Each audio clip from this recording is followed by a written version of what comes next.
मैंने आपको पहले बोला था कि इनको अपना वो विनिंग कॉम्बिनेशन जो होता है ना, जो विनिंग एक क्रिकेट की लैंग्वेज में कहते हैं कि यार विनिंग की जो भूख है इनको वो खत्म नहीं करनी चाहिए थी, तोड़नी चाहिए खुद से, वो इनको खत्म नहीं करनी चाहिए थी। कल दो चीज़ें आपने कही थी वो समहाउ अल्हम्दुलिल्लाह वैसे ही आपकी प्रेडिक्शन बिल्कुल ठीक साबित हुई। एक आपने कहा कि इस्लामाबाद यूनाइटेड फंसेगी और मिडिल ऑर्डर में फंसेगी, और हमने देखा कि जब टॉप ऑर्डर नाकाम हुआ तो ये मसला है। दूसरा आपने कहा कि ये जो इतनी ज़्यादा चेंजिंग कर रहे हैं, और मैंने भी जैसे इंट्रो में जिक्र किया कि इतनी चेंजिंग करना इनके गले पड़ सकता है, इनकी कम्बिनेशन ख़राब हो सकता है। और वही हमने देखा कि इनका जब कम्बिनेशन शायद ओवर कॉन्फिडेंस हो गया इनके अंदर बहुत ज़्यादा कि जी हम किसी टीम से हारेंगे नहीं, लेकिन अब लग रहा है कि ये बड़ी बुरी तरह फंस चुके हैं। क्या कहना है? देखिए, पहली बात तो ये, जैसे मैंने पहले बोला था ना कि साहबजादा फरहान ऊपर से आउट होगा तो तब इनको मुश्किल आ सकती है। आप ये देखें कि साहबजादा फरहान कहाँ ज़्यादा स्कोर कर रहा है, वो ज़्यादा स्कोर कर रहा है पीछे वाली बॉल पे।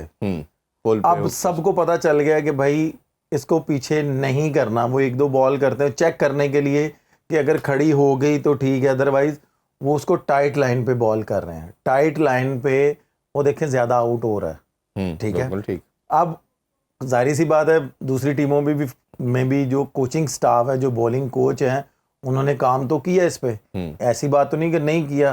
पहले वो जितना स्कोर कर रहा था अब वो नहीं कर रहा, 2-3 इनिंग में फंसना शुरू हो गया, 2-3 इनिंग्सों में उनकी इनिंग भी फ्लोइंग नहीं थी, फंसी हुई थी, ठीक है। वो पहले ओवर में ऑलमोस्ट पहली बॉल पे आउट हो गया हुआ था, ठीक है, कैच ड्रॉप हो गया।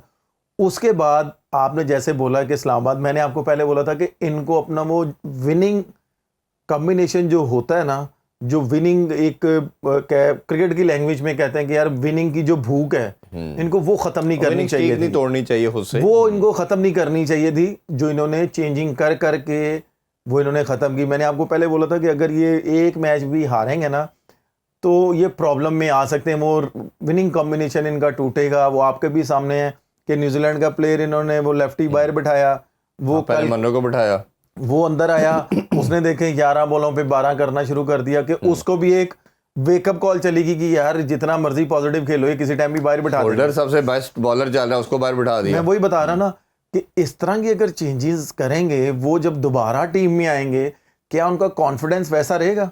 मुझे आप खुद बताएं। बिल्कुल नहीं। बात मैं ये कर रहा हूं कि भाई आप चेंज करो, एक बैट्समैन या एक बैट्समैन चेंज कर लो, एक को बाहर बिठा दो, एक बॉलर चेंज कर लो, एक को बाहर बिठा दो, इस तरह आप सबको चांस हो। अगर आप खुला 4-4, 5-5 या 3-3 आप चेंज करेंगे ना, तो आपका जो वो होता है ना प्लेइंग 11 वाला कॉम्बिनेशन विनिंग वाला, वो थोड़ा सा खराब होगा। अब आप ये देखें कि अब इस्लामाबाद प्रॉब्लम में आ गया।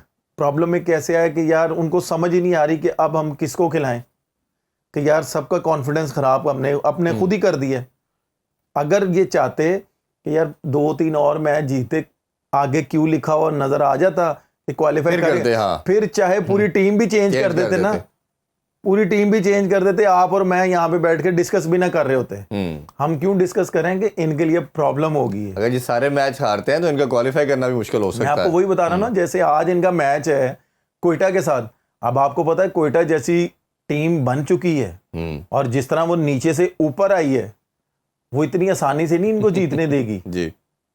ये आज कोयटा के लिए समझ लें कि कोयटा से अगर ये जीत जाएंगे ना तो इनकी बहुत बड़ी खुशकिस्मती होगी। मैं आपको ऑनेस्टली बात बता रहा हूँ। अच्छा, बॉलिंग का भी थोड़ा बताइए। सिर्फ एक Naseem Shah proper genuine bowler है, जेसन होल्डर साथ चिप इन करते थे फर्स्ट चेंज में आके, बट वो भी नहीं है, तो आपको लगता नहीं कि एक एक्स्ट्रा पेसर भी इनका लैक करता है टीम में? सर वो तो करता ही है ना। आप देखें Naseem Shah as a bowling unit पूरा तो नहीं संभाल सकता ना। आपने अगर एक होल्डर रखा हुआ था कि भाई वो लीड कर रहा था पूरे टूर्नामेंट में, भाई हाईएस्ट विकेट टेकर चल रहा था, तो पहली बात तो ये कि होल्डर को भी चाहिए था कि भाई वो कहता है कि भाई मैं किस लिए बाहर बैठ रहा हूँ। इतनी बात वो कर सकता है कि भाई मैं अगर लीड कर रहा हूँ पूरे टूर्नामेंट, क्वालिफाई कर लें फिर कर लें। आप नहीं, देखें, आप ये देखें कि होल्डर को ये चाहिए था कि बात करता भाई मैं लीड कर रहा हूँ, मैं आउट कर रहा हूँ, मैं कैसे बाहर बैठ रहा हूँ जी, ठीक है, वो खेलता। तो अगर होल्डर बेस्ट बॉलर बनता तो नाम किसका बनना था, मुझे ये बताएं? ऑब्वियसली इस्लामाबाद का बनना था। और अगर वो बेस्ट बॉलर बनता तो ऑटोमेटिकली इस्लामाबाद ने विन करना था। अब आप ये देखें, होल्डर का भी आपने कॉन्फिडेंस सारा खराब कर दिया। बात वही आ जाती है कि जब तक आप इतनी ज़्यादा चेंजेस नहीं करेंगे तभी आपकी टीम कामयाब होगी। आप ये देखें कि अभी शादाब ने भी उस तरह का परफॉर्म नहीं किया जो आप भी कह रहे हैं, सारे कह रहे हैं जी शादाब बैटिंग में भी कर लेगा, बॉलिंग में भी कर लेगा। अभी बड़े मैच स्टार्ट नहीं हुए, अभी बड़े प्लेयर सामने नहीं आए। लेकिन एक चीज़ थोड़ी सी बेहतर ये हुई है कि अब एटलीस्ट उसने 4 ओवर करना शुरू कर दिए थे। पहले तो वो 2-3 करके छोड़ रहा था, शायद कॉन्फिडेंस नहीं था उसको अपने आप पे। अब ये है कि पिछले 3 मैचेस के अंदर उसने 4-4 ओवर किए, लेकिन कल फिर हमने देखा उसने बॉलिंग, वो मैदान में नहीं आया, शायद कोई कह रहे निगल था, कोई उसको पता नहीं, आई डोंट नो। कोई पूछा भी गया सलमान अली आगा से कि आप उनकी इंजरी के हवाले से बताएं, कहता है मैं तो ग्राउंड में, मुझे आइडिया नहीं है, अभी तक कोई रिलीज़ भी नहीं आई कि किस तरह की उनकी कोई इंजरी थी, या माइट भी निगल थे जिसकी वजह से वो दोबारा पहले ही अपने आप को सेव कर रहे थे और वो ग्राउंड में नहीं आए। पहली बात तो ये है कि अगर सलमान अली आगा को ये पता नहीं था तो सलमान अली आगा कप्तानी क्यों कर रहा था? नहीं, वो कह रहे इंजरी की नौयत का नहीं मुझे पता, अभी तो मैं जाऊंगा मैच के बाद तो जाहिर सी बात है, अंदर अंपायर होते हैं ना, अंपायर हर 3-4 ओवर के बाद ना थर्ड अंपायर को भेजते हैं कि भाई उसकी रिपोर्ट लो।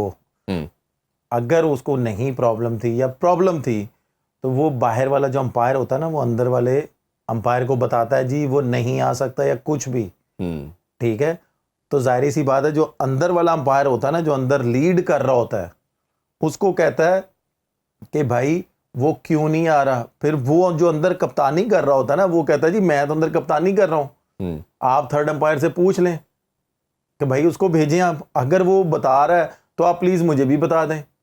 मैं ये चीज़ें वो बता रहा हूँ कि मैं भी कप्तानी करता था, वाइस कप्तान रहता था या मैं कप्तानी करता था, तो इस तरह होता है। वो अंपायर उसको बताते हैं यार उसको ये प्रॉब्लम है इसलिए वो नहीं आ रहा।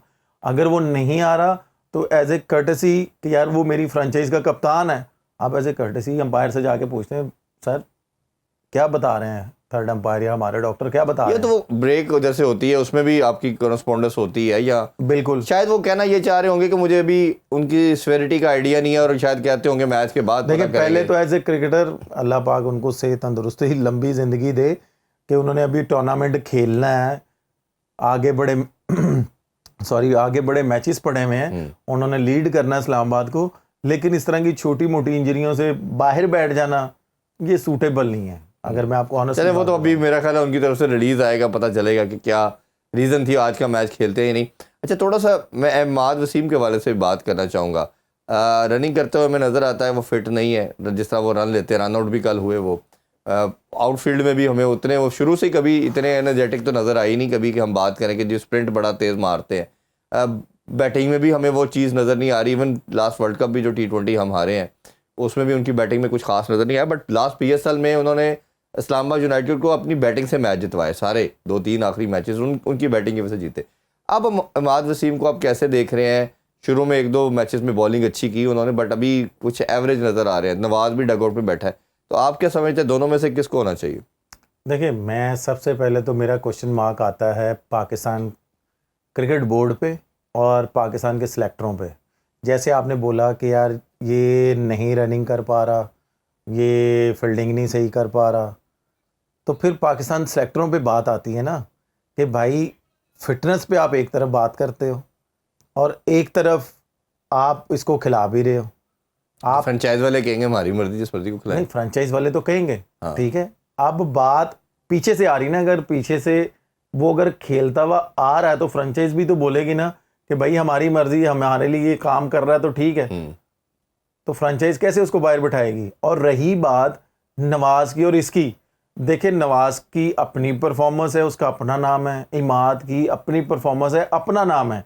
पहली बात तो ये है कि नवाज को इस फ्रेंचाइज में आना ही नहीं चाहिए था एज ए क्रिकेटर। क्यों कि नवाज थ्रू आउट सारी लीगें खेलता हुआ आ रहा है, पूरी दुनिया में जहाँ जहाँ वो खेलता है वो प्लेइंग 11 का हिस्सा होता है, ठीक है।